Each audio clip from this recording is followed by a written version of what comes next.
today I'm really pleased to introduce a friend, a person that we've worked together for many, many years, and a person that I've said in my social media, a person who's worked hard. I know Sipho when he was starting ASC. We were starting Excel at that point in time. And I think we were pretty young now. As you can see, he's gray. You see? Oh, yes, you got cool, man. And I was still young. I still had some hair there. But I've seen him building the organization, and it became Exaro. And I've seen him focusing on one thing, coal. And that's why I'm proud to invite him to come and speak to you. His credentials are there in the public domain, but I can tell you, he's now an independent non-executive director. He tells me he's a pensioner now. He's an independent non-executive director at Sanlam.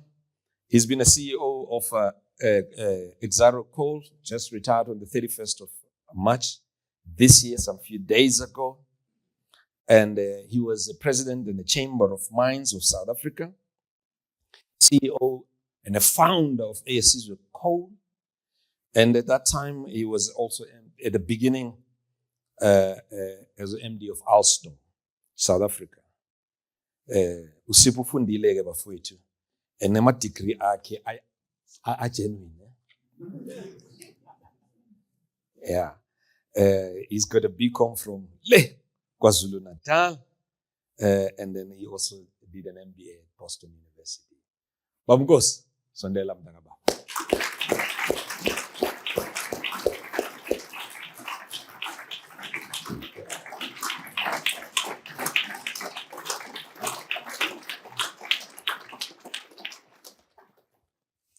Yeah, this is tough.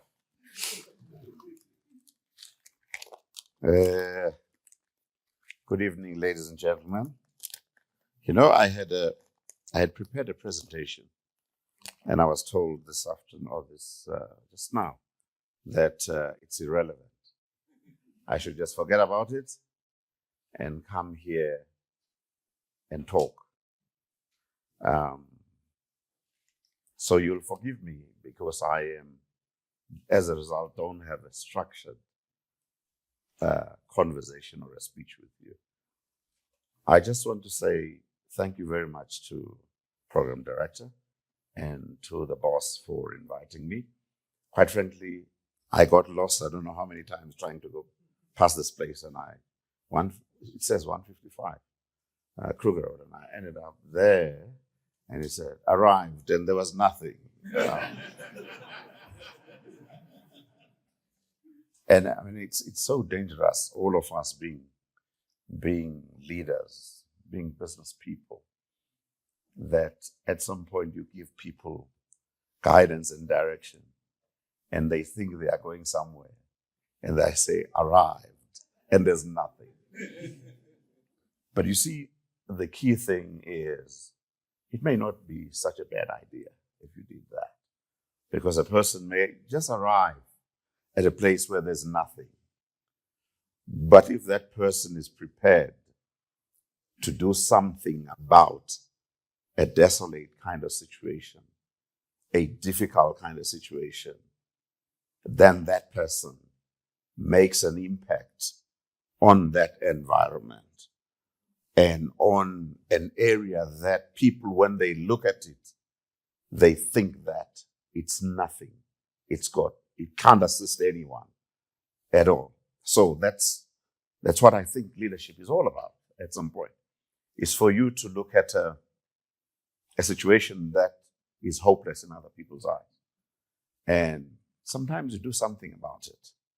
So having said that, and I think it's going to be the good thing about this whole situation is that a lot of people that have come before me have spoken quite a lot about leadership.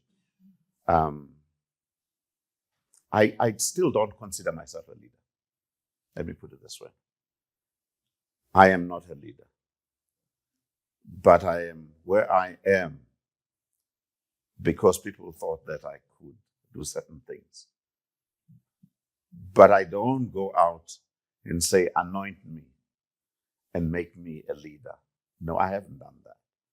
But it's what you do about your life and about yourself that could make you who you are going forward.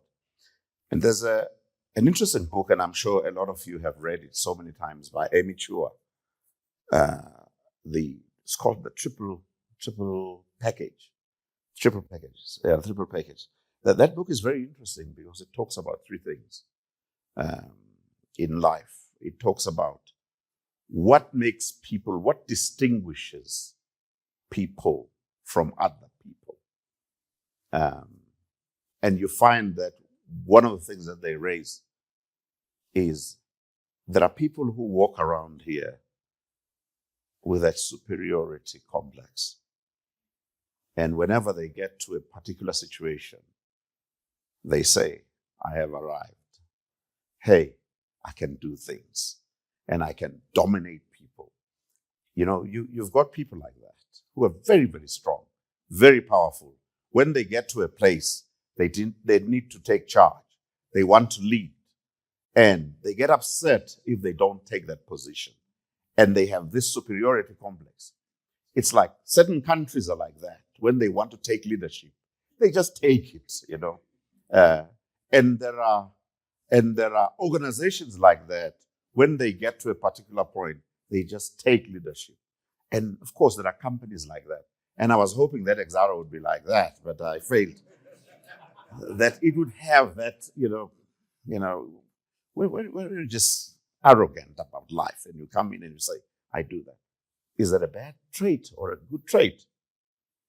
I'm not going to comment on that, and I'm not going to pronounce on that. But there is a kind of people who are like that.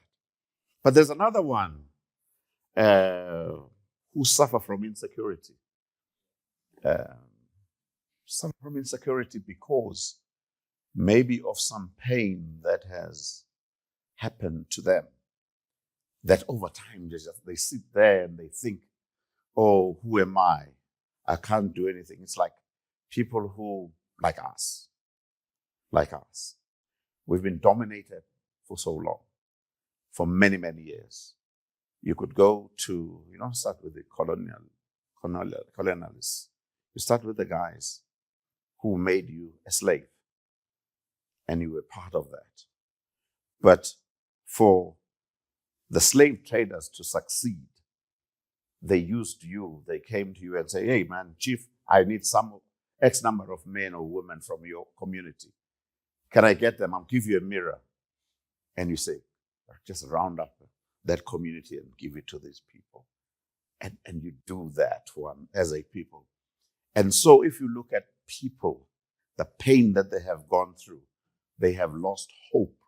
I mean, I quite like what you're saying with regards to the NDP and how you could instill hope in people. So people who are insecure, they've got nothing.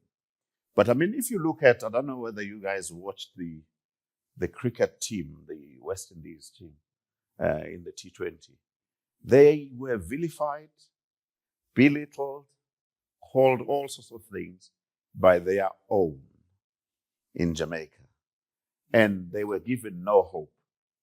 But they used just that other people don't take us very seriously. They look at us as non-entities, as nothing. And they took that trait and they say, we're going to prove a point. I came here with nothing, but I want to, at the end of the day, end up with something. And that's another portion of that, where people who have nothing. And I look at South Africa, and we could talk about that. And in that book, they make a very good example about African Americans being immigrants into the U.S., also being slaves in the U.S. And they sit there in the U.S., and to this day, they're still crying about quite a lot of things. And if you look at the Nigerians, and they are such a special people, wherever they come, they cause havoc. You feel that they are there. Only one of them will make you feel that someone is around, or someone is around. So when they got to the States and you look at the successes that they have made, you'll be so amazed and surprised. Even though they were down and out, suffered from colonialism, but one day they've decided that, you know what, I've got it. I'm going to come in and do it. And they came in and led in those kinds of situations, difficult as it is. And of course, the third one that people talk about in this book is impulse control, where things happen, but you can read the situation and say, this is what it requires right now. I mean, if you look at the development and growth over a period of time, you would know that in the US, for instance, the greatest billionaires, the bigger billionaires that were created were after the Second World War, when everyone was desperate. So through other people's pain and desperation, they said, we can provide a solution. It's difficult, but we can provide a solution under these conditions. And that was very, very important. That if I look at us today as South Africans, you need people who can read the situation.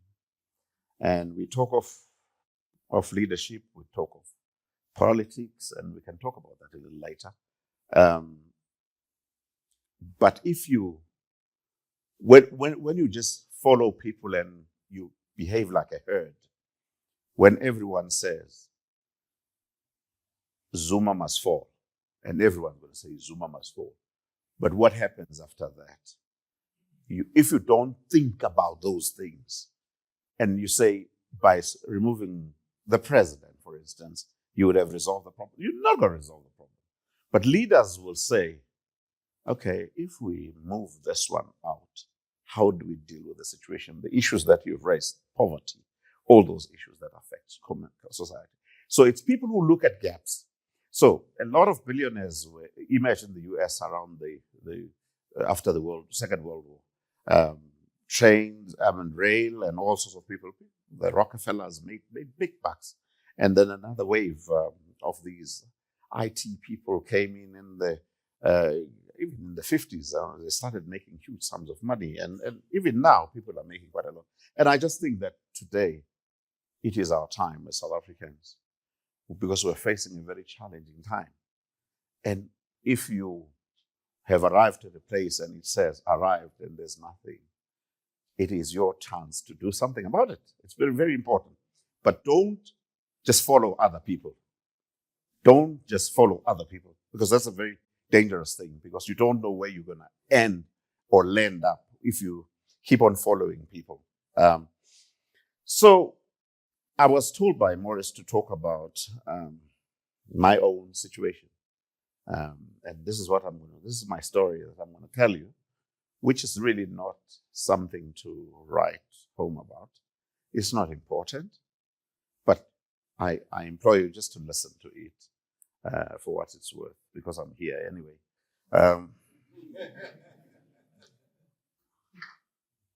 I was born in a place, and I'm not going to mention it for now, because you're going to laugh at it. But I where my family comes from, it's outside a place called Lousberg, Ngoje, which is outside Vryheid. So affiliate outside there. So that's where the family was. But you know that what happened in the 40s and the 50s, in the 50s and the 60s, families that were there were ejected and strewn all over the country. And my parents, for some reason, ended up at a place called Engaj.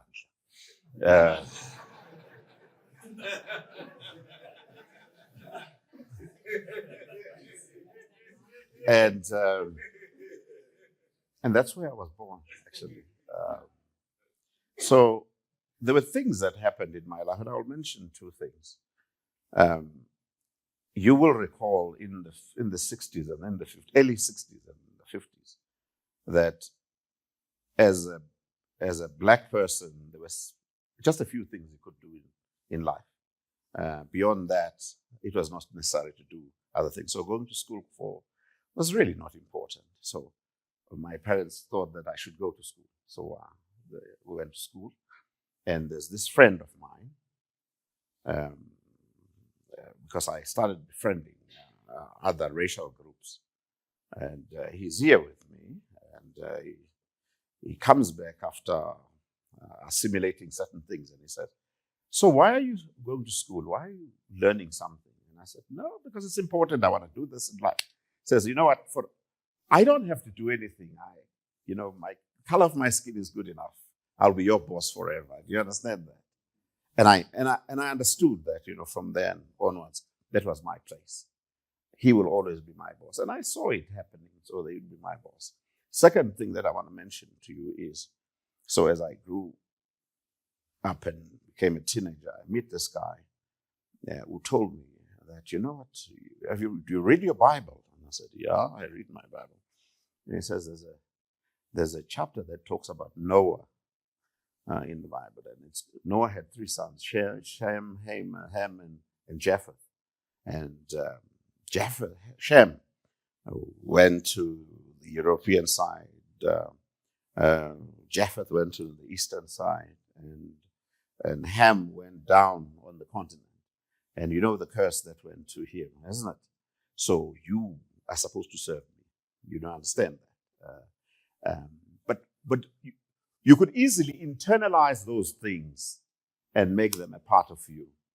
Thank God that never happened. I changed my life as I continued, and I understood that if people will structure and categorize me and say, "This is who I am, this is where I should belong," it ain't going to happen. I have the brain, and that's why I get a little bit concerned when people forever, they are victims. I'm not a victim.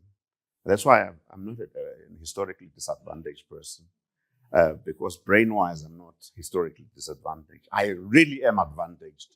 And I can deal with any other person because I've got the brain. I'm not historically disadvantaged.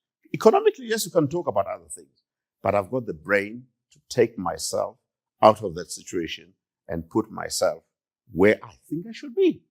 And so all of us can do that.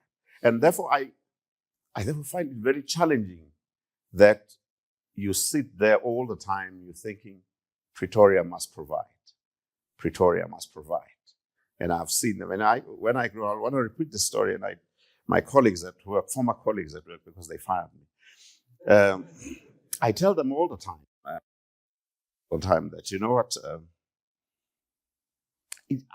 it saddens me if you go and listen to a person, and a person, "I want a house.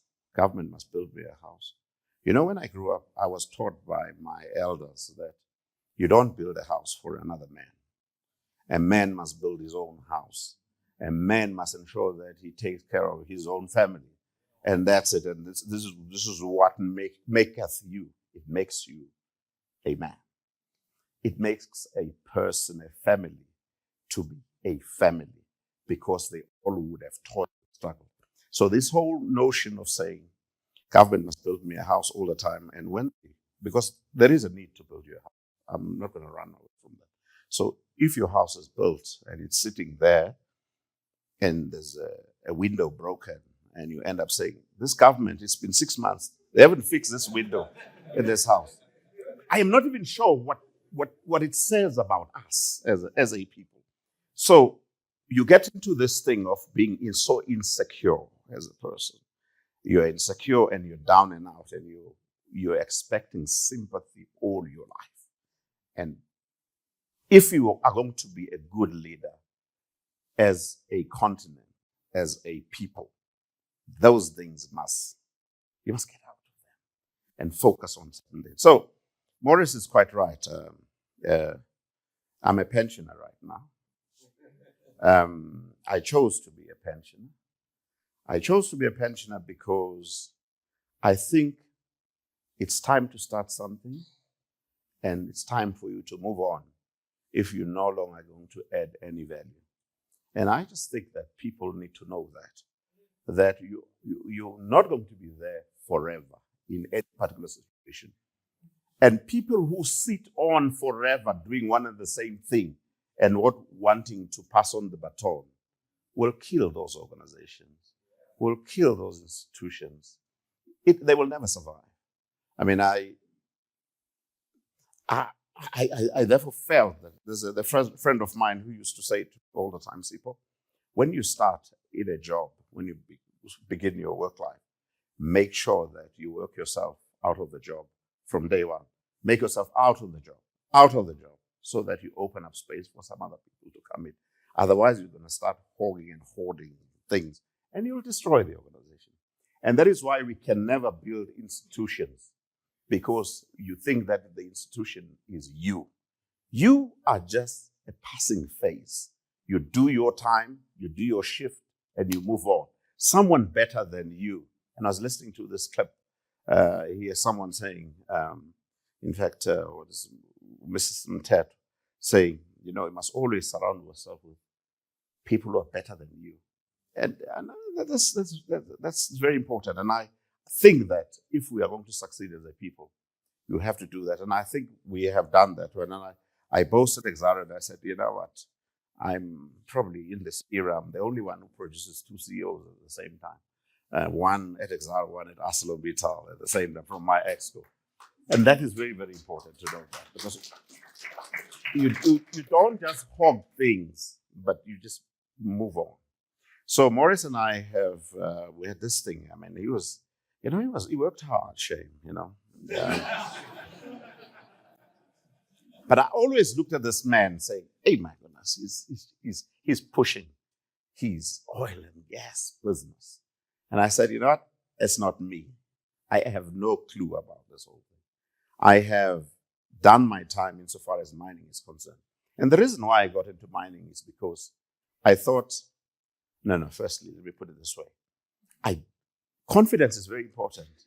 And you need other people to assist you to know that you know something, to remember that you know something. Sometimes you could shortchange yourself and think that you don't know much, and yet you don't.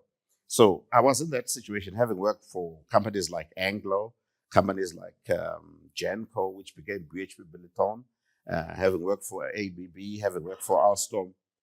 I still never thought that I was in a position to do something until other people said to me, you know what?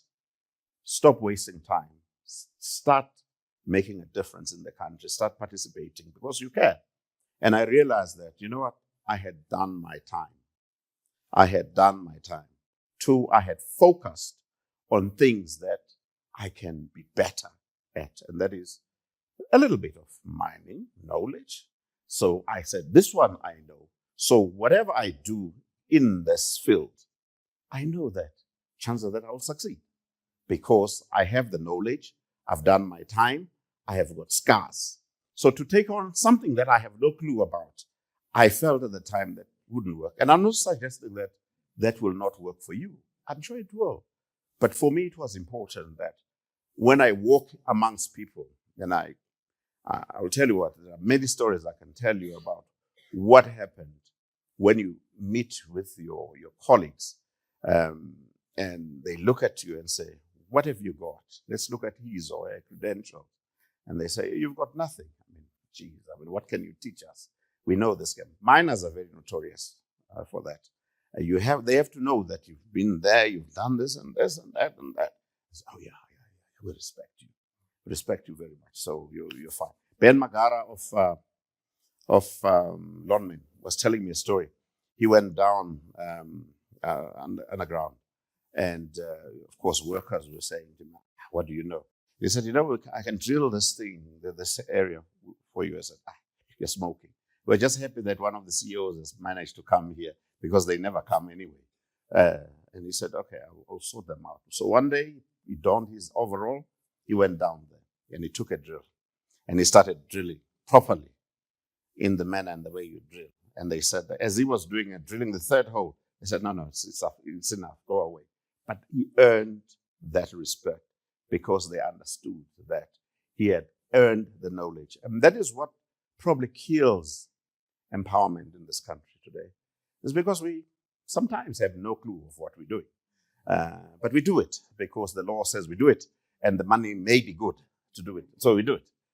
But if you're going to make something that is and create an institution, you've got to have knowledge and you have to do time.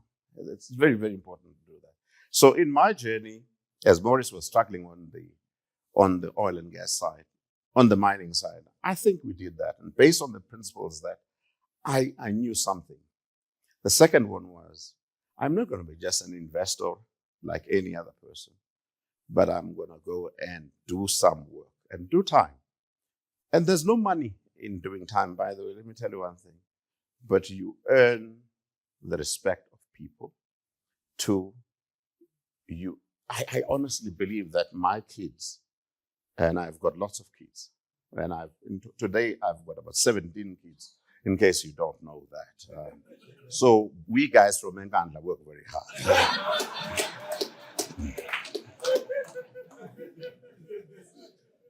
So in the midst of all the work that I'm doing, I do have kids, and I have time to make kids. So it's very, very important for you to acknowledge that. So armed with those kinds of things, not making babies, but the important thing is knowledge and all those things. I think, and wanting to participate and work. And I think that's why we have, and I think we are on a path of success, is because all people are prepared to do time, are prepared to work, are prepared to do something. They're not just going to sit there and sip a nice cognac and do nothing, but they do that. And one of the things that I learned in life, and I've always been fascinated about legislation. When things don't work well, people tend to say, we'll strengthen the law, we'll put more laws. People will get around the law. So you better negotiate with people rather than putting laws after laws after laws, because you will end up not implementing those laws. You'll fail to implement the laws. People are very agile these days, and they can do whatever they like. So it's important that you negotiate with them. So I've been fascinated by this whole thing of empowerment being 50+1. And I'm saying, hey, this is very cool, man, 50+1. But I look at all successful companies around the world, and I've never seen one that has become an institution that is run by people who are 50+1. I've never seen that. I mean, if you look at two companies in South Africa that did well from 1917 and onwards, took Avman and take Anglo American. Avman were more focused on controlling things, and over time they never grew and became a bigger giant like Anglo American. Whereas the Oppenheimer family ran Anglo American with probably 8% at some point, just 8%, but they controlled the company. So it's in the way you structure your organization. Because I mean, if you're 50+1, as other companies are, and Xaro is one of them. If you want to grow the business, you can't grow it. Because if I go to the very same people who I would say are from historically disadvantaged people, their background, and say, let's assist each other, give me your money. I have no money, I'm just waiting, I'm still dealing with the debt. I don't have money. So you will never grow. You'll be so dependent on your balance sheet all the time. You'll never grow the organization. Whereas an organization that has that flexibility, and I look at Xstrata and us started almost at the same time. But on year 8, during the boom times, when we were about 40 billion rand as an organization, Xstrata was close to $50 billion in terms of market cap. But they could do that. But we couldn't do that. So creating institutions, you've got to deal with issues of law and all the others. So I'm going to end my conversation so that if there are questions, is that okay, sir? Okay. So yeah, I am a pensioner now. I think we've run an organization. I think the organization is successful. I think the leadership that is there right now continue doing a great job and will continue doing a great job simply because I think they know within themselves that they've been given full responsibilities. I'm going to lie here, but these guys can tell you the truth. I have an exco, but and I suppose I get overruled many times by my exco, because when I say something, they have the power to challenge me, and I don't feel bad about it. And I accept that. I think it's important that when people logically deal with you and want for you to do certain things, allow debate to happen. It's very important that you allow debate to happen and embrace dissent in your organization. There are people who are rebellious by nature, and those are the people that you need in your organization, who will always tell you that, boss, we're smoking here. You don't even know what you're talking about. And then your job as boss is it's for you to convince them that you have a case. Because if you have no case, forget it, shut up, and allow them to do what they have to do, because you have no basis for saying whatever you're saying. So I've been very privileged to be given the opportunity to do what I've been doing. As I said, I never considered myself a leader, but I am very grateful that I've been given an opportunity to preside over an organization. And I think it is important that as you do that one, you do certain things with respect. You respect people. You do that thing with some humility and just focus on what you know and what you know best. So Program Director, I will stop there. And if there are questions, I will entertain them.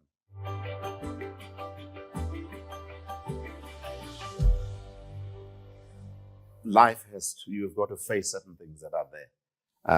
And if I'm going to sit here and say, this is how you deal with challenges, I think I wouldn't be honest with you. And so each situation is different to any other situation. There were challenges, for instance, of when we started.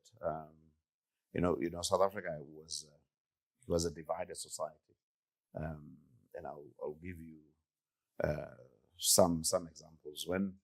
When after forming a Sizwe, we went out on a strategy, and I thought, because I was one of the clever blacks, and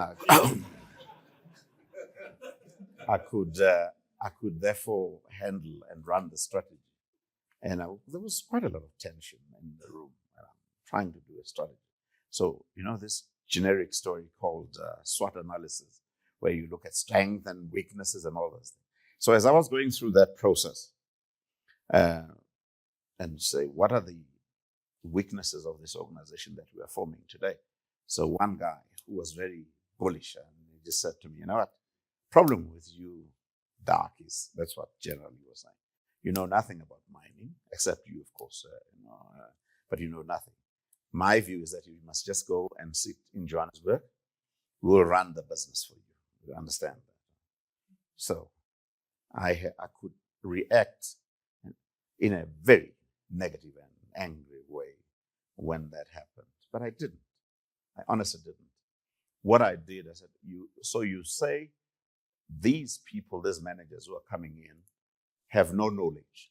Can we put it down and try and find a solution around that?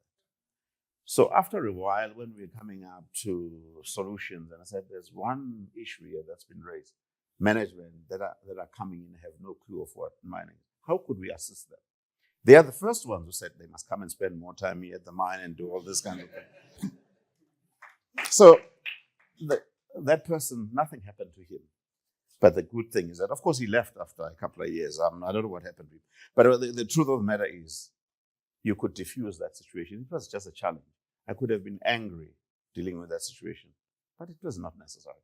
I mean, not too long ago, was it 3-4 years ago, at Exaro, we had another chap, and as things were said, he was saying quite a lot of things to another member of staff who happened to be a black woman, and there was no development or training or anything. And of course, as she confronted him, he said, yeah, you guys know nothing. Even Sipho, when he came here, he had to spend a year trying to understand. You guys take too long to get to these things, And honestly, I could have fired the guy. I had my team coming in, and we talked, and we called him. And we had this woman sit here and said, okay, you're suggesting that we must, you've said these things, and therefore I'm entitled to fire you. You know that, yes. But I'm not going to fire you. Your job from now onwards is to deal with this woman. Make sure that she has a proper contract. Make sure that she develops. Make sure that all these things happen to her. In 6 months' time, we will meet. If things work well, if you've done all the things and she's happy with that, you still have your job. Otherwise, you ain't got your job. So that's how you deal with it. It's just a crazy situation, but that's how you deal with it. The second question was on humility and leadership. Yeah, it's kind of difficult because when you are a nice person, people tend to take advantage of you, tend to abuse you, tend to do certain things. But I honestly have found that I gained more respect by not abusing people. When I get to a situation where I needed to be a little bit arrogant, I could become arrogant. But most of the time, I'm never arrogant. That's very important. But people who have been hurt big time in the past and who have those anxieties could easily use those such that they become successful. And say, for instance, there are many nations, if you could look at them, who came in. Even here in South Africa. We look at immigrants coming in South Africa with nothing, and you laugh at them. But after a year or two, they've got something. They are better than you because they use that one and they say, I'm not going to stay in the situation where I am, but I'm just going to go quietly build my life and rebuild that thing. So there's no formula, but I think what is important as a leader, there are times where you have to be very assertive and make sure that people understand who the leader is. And when they need guidance and direction at a particular time, you have to stand up and do that one. But most of the time, you have to be mindful of the fact that you're dealing with other souls, you're dealing with other people, and you've got to treat them in that particular way. Are there things that I could have done differently?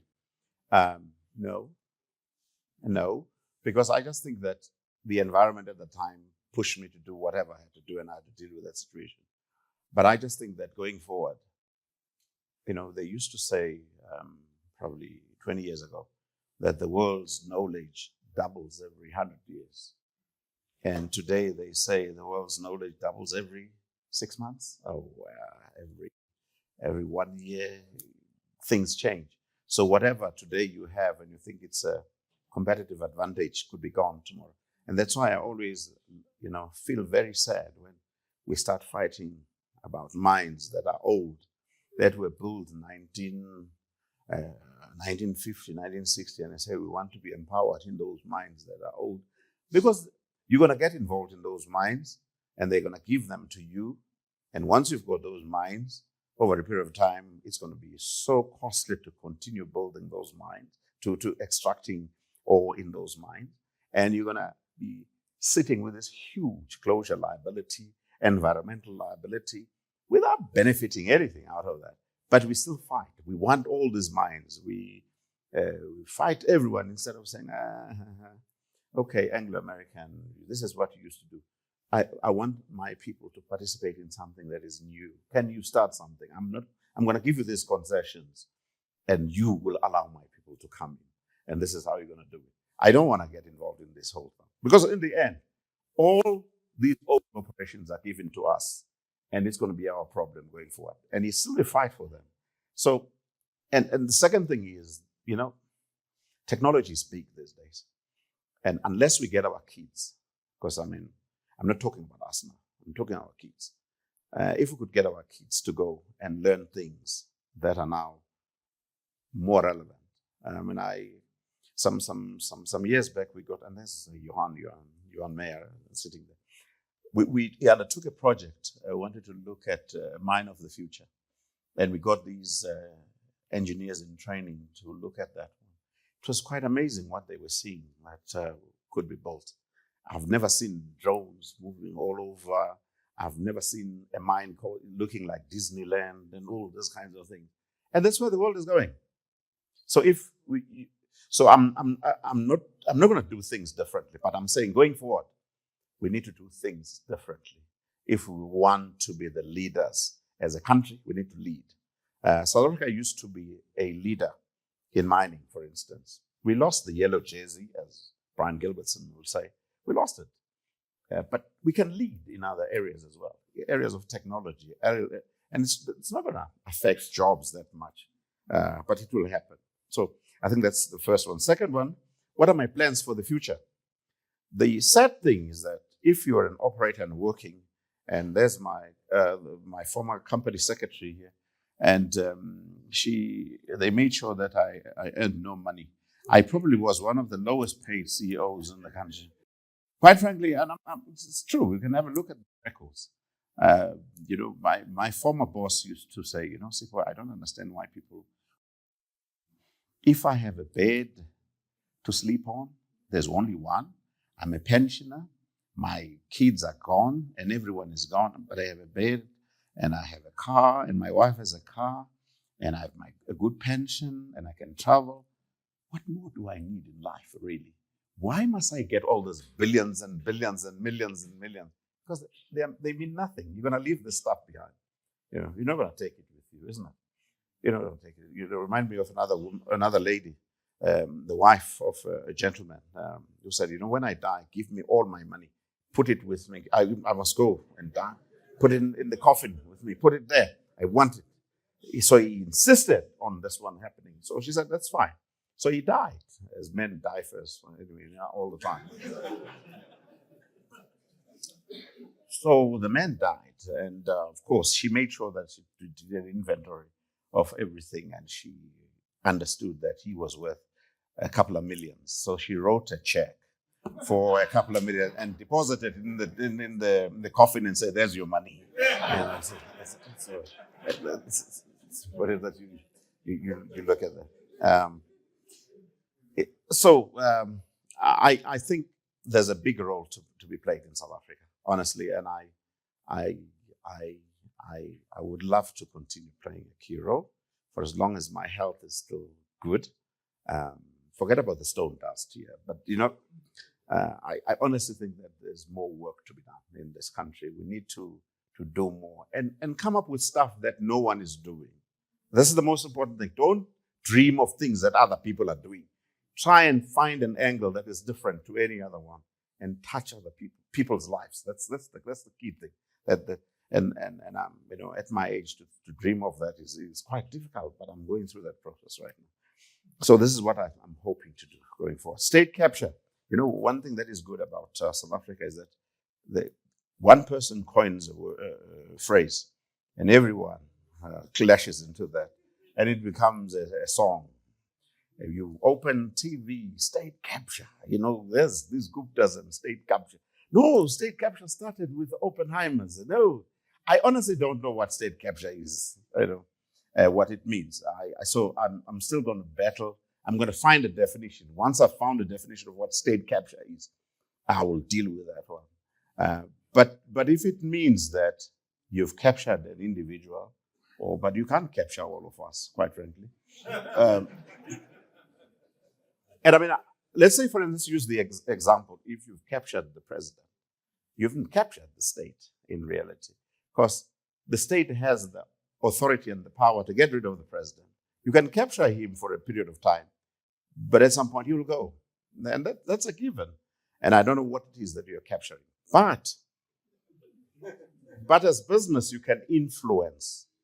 There's some years back when I was starting looking at stats of things in the country, someone was saying me there are about 39 people who control South Africa economically, because there are people who can do that, who can squeeze you because they have that economic advantage.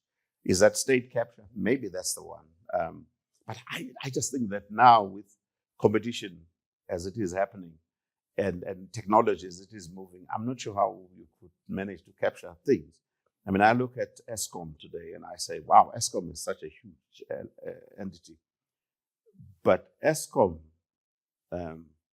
in terms of power supply into this country, I can bet my bottom dollar in the next 30 years, it will be a very small organization. Simply because the events that are taking place in society are not going to allow that to happen.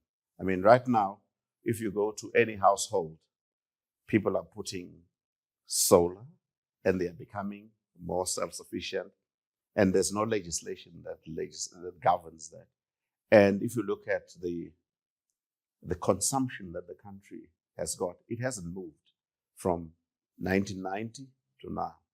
The country has an installed capacity of about 41,000 megawatts. During apartheid years in the 90s or early after that, the country was consuming about 28,000 megawatts, not 40, which was installed. And when the country was growing at 4%, 3%, 4%, we were at 35. We've never reached 40. We'll never reach 40 in the normal, formal way. But the country still continues. Yes, there are other industries that have collapsed and have moved out, like smelters, big consumers of power, but things change. So I don't understand. The capture will happen, I think it's important, but we'll leave all those that are capturing something behind at some point, and we'll be moving to other things. So my advice is that if you see that someone is capturing ESCOM or is capturing a mine, make him or her irrelevant by thinking something else that you want to do. This is different. That's all I can say. You know, I'll talk openly about this thing. You know, where this land claim story, you know, that one, before I answer you, it's very important that we continue with that one.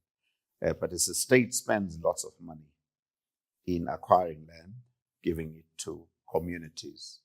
You know, I said we come from a place called Lowsburg, and that has happened there. And there was a huge farm, and that was doing lots of citrus fruit for export and everything. But you go there today, it's lying fallow. There's nothing that is going on. Instead, communities, they fight each other like you could never believe, and nothing is happening. And you can take that thing and mirror it. It mirrors quite a lot of stuff that we've seen happening. But here's the thing. I just think that land is a very emotive and an emotional issue, just like mining. And until we probably feel that we own the land, it may become very difficult for us to feel that we own South Africa. That it just goes like that. Land is something that we feel, particularly Black people. They just feel that the land, and the Afrikaners actually, they just feel that the land is very, very important, that we deal with that one. But here's the thing: the land that you've got, if you do not know and you have no clue of how to deal with this land, is just as good as the land that you don't have. So it is quite important that if you gain the land, be innovative about it, do something about it, as an individual and as a group. Communities tend to fight, and that's why I like capitalism when it comes to this. This is the point where I draw a line and call myself a capitalist. Oh, it's not only about capitalism, because you're going to start saying this white monopoly capital, you know.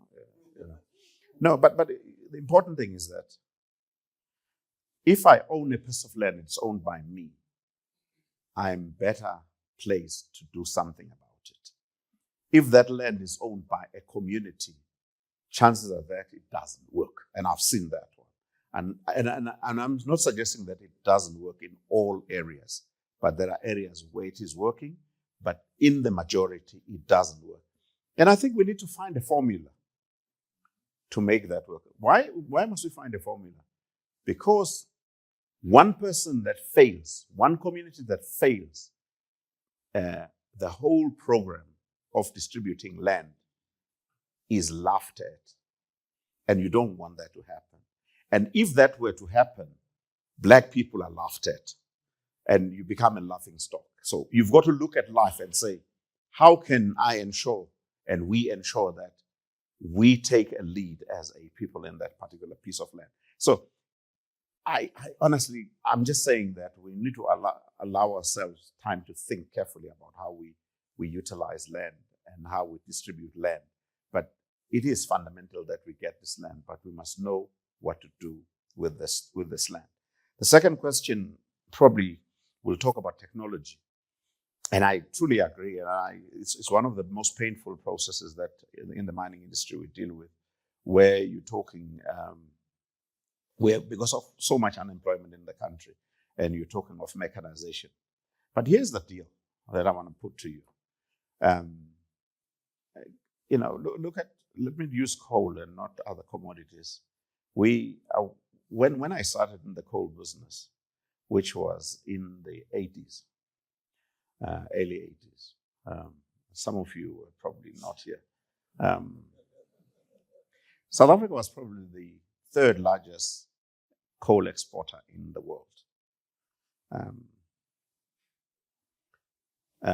South Africa was producing at the time just under 50 for export now, under 50 million tons for export. That's all we did. Indonesia never existed. Australia was just a few notches ahead of us. We were bigger than anything that you could think of, on the coal side. Richards Bay was really the wonder of the world. Everyone would come and have a look at it and say, wow, it's quite amazing. But what happened when this boom started? Indonesia came to the fore, and 5 years or 3 years or 5 years ago, Indonesia was producing over 300 million tons. South Africa still had not reached 70 million tons. Australia increased their tonnage. Everyone increased their tonnage. We never moved. We lost that competitive advantage from number 3. We ended at number 6. We ended up, just like that. If I look at iron ore, for instance, Kumba, we have Kumba here. Kumba produces high quality iron ore, and Johan can tell us on that one. But it's not growing, It's not going anywhere. And it can't compete with the world. If you look at Rio, 15 years ago in Australia, they were doing about 90 million tons. And they said, to make it work for us, we need to get to 300 million tons. And they are closer to the market, which is China. We are sitting here in the far end of the continent. We cannot compete with them. And I'm not going to use the numbers that are published. You look at a number, Kumba produces, the number that they put out there was about $50 a ton FOB cash cost to Saldanha before it goes to China. The Australians were doing it at $24 a ton. And there was no ways we could compete with that. So this country needs to make a choice. If you don't want technology, you will not compete with the world. And the world will move. So I am very sympathetic of where we are. But we can change that by focusing on things like education and training people. And people must be willing to be trained. And our kids must be able to go to school so that they can compete with the world. Otherwise, it's not going to work. How many are we now? Close to 60 million people, isn't it? Australians are around 25, 26 million. And they beat us hands down in all sorts of respect. And I think it is important that. So unions, in my view, are going to die at some point if they are not careful. Because for me to survive as the business, and I'll talk openly, I need to look at the numbers and say, you know what? If I want to play in this game, I need to modernize my business such that I can compete with those guys. If they are producing at $25 a ton FOB, because I'm far from the market in China, I must produce at $20 a ton because the freight cost is going to kill me getting there. So I have that advantage. So if unions don't accept that and embrace that one, it's going to kill us. It's going to kill us as the country. And that's where a country becomes a leader, by developing certain things. And we need to find other types of employment for our people and not only rely on the old stuff that other people have done. So in terms of the unions, really, I'm going to say to you, I think we need to assist all of us. And it's one of the things that I think I would do during this time on the employment side, to see how best we can do, but differently to this one, so that we don't stifle the growth of business, because we're going to kill business if we going to saddle it with cost after cost, which talks to the high costs. One of the largest costs that we have in business now is the labor cost. You can say what you like, but it is the labor cost. It's one of the biggest in some of the mines, and we've got to deal with that one way or the other. Gone are the days when South Africa had cheap labor. And I know that the amounts of money we're paying to laborers is not sufficient, and it should be they should be earning better than that. But as things stand right now, it is the highest cost bucket. In the cost bucket, it's the highest variable that you've got to look into and deal with. So we've got to, the leadership component of South Africa needs to find ways of ensuring that this works without impacting negatively on people. We need to find ways of ensuring that our people continue to employ, but without stifling business, because we will never grow. You know, I spoke about people who are by nature are just arrogant, and they could do anything. They walk in, you can feel it. But there are those that have been bruised and probably have lost confidence in the process. I think it's very difficult to deal with that one. But I've found other people that lack of confidence becomes a strength to them, in such that they turn around and say, you know what? I live amongst people who have achieved so much. How do I ensure? In other words, there's something in you which says, I cannot remain where I am. I need to do something about my own situation. I am not going to rely on someone else to help me. I will help myself to get some. As leaders, we need to instill that one. Morris was saying the same thing. You know, this nation is wounded. Period. You can say that, whatever.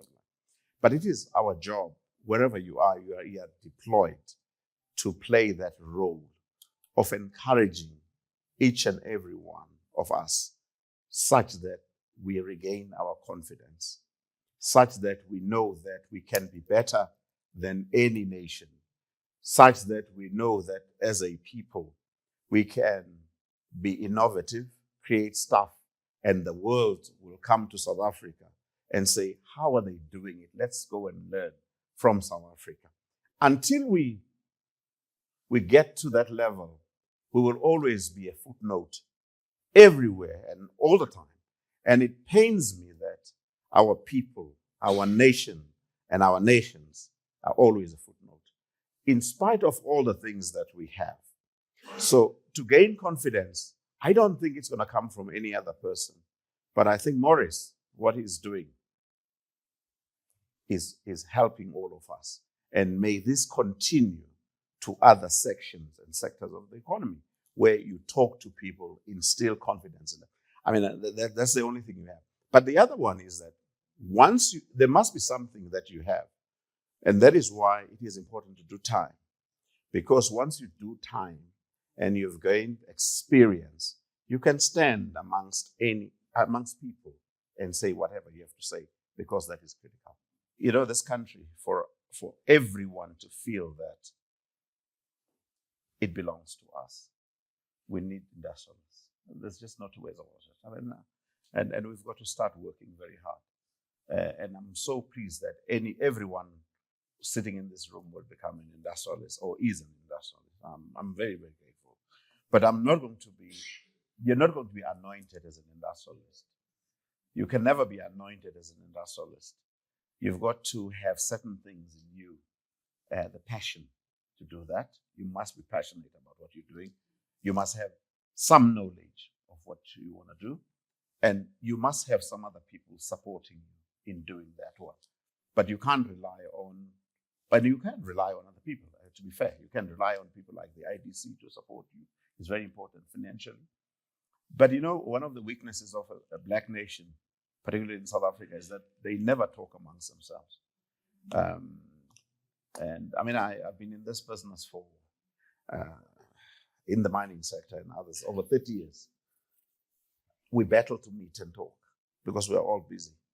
Yeah, and it's something that is missing in us, just to sit there. But let me just make it very clear. We need industrialists, and that is very important. But it will happen, and it doesn't happen overnight. It takes time. You can't just think that today I'm going to become an industrialist. Maybe your kid will become an industrialist. You will put up a foundation and be an industrialist. But let's also think about the future. I'm not sure now. I'm not predicting the future. But I don't believe that you're going to have these massive organizations like you used to have in the past, because the world is moving so fast. As you start something, people are moving away from you and they are doing something. I mean, if you started a taxi business, now you have to deal with Uber, and I don't know what's going to happen after Uber, something else. So you can never create so everyone has to move on that platform. But we do need people who are industrialists. Let me put it this way, but I'm not sure whether you're going to build conglomerates like we used to build in the past.